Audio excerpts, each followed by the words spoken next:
Okay, welcome back for some more Old English on the subject of nouns. Hopefully you've got Baker's magic sheet in front of you. If you haven't, pause the video, go and get it, print it out, get it on your screen, whichever, so that you can see the box that is top left where it says nouns. Nouns, if you need to check what nouns are, do have a look at Wikipedia or some suitable source. In short, nouns are words that denote things. Sometimes concrete things, actual real things like whiteboard, the whiteboard. Sometimes abstract things like thought or feminism. A quick way to check if something's a noun is to see whether you can put the in front of it in modern English. The whiteboard, the feminism of the 1970s just about works. Those are nouns. Cool. Nouns in Old English present some of the biggest conceptual difficulties to speakers of modern English of the whole language. And once we've got through nouns, then everything's going to be pretty much plain sailing. Well, pretty much. So, cool. Let's see if we can nail the old noun thing. Old English nouns break up into several different categories. By categories, I mean different categories of nouns will have different endings. That might sound a little bit strange at first, or you might be like, yeah, like in Latin. Don't know. In case it does sound strange, he goes through his pen. I'll give you a sort of couple of modern English examples of nouns that have different categories.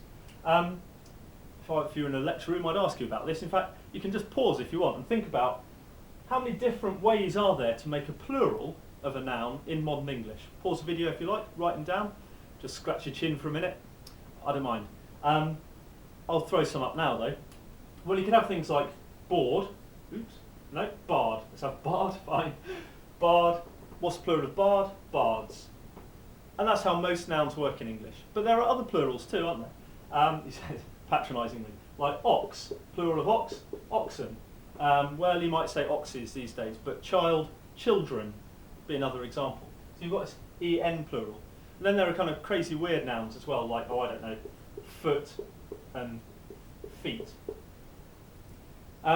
So modern English has different categories of nouns, even though most of our nouns are actually only in one category.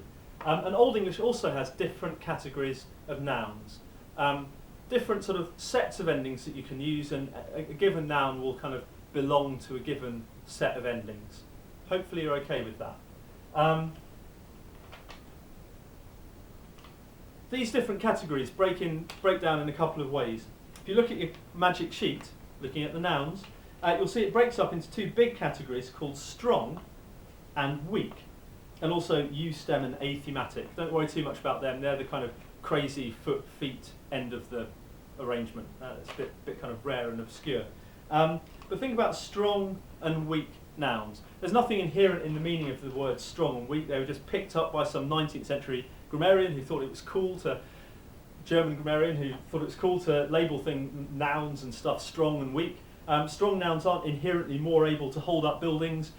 Weak nouns don't particularly crack under the stress of the academic year. They're just two different categories with crazy names. Could have called them A and B.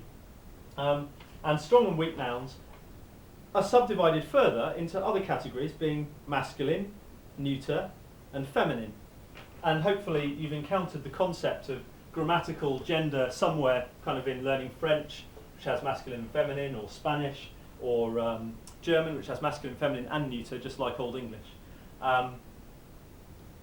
So all that amounts to really is that nouns break up into different categories with their own special different endings. So hopefully conceptually you're basically okay with that.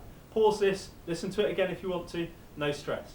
I'm going to move on to what is conceptually much trickier, and that is case. And we're going to do case on a different video. Why? Because my memory card on my camera is very small. Sorry.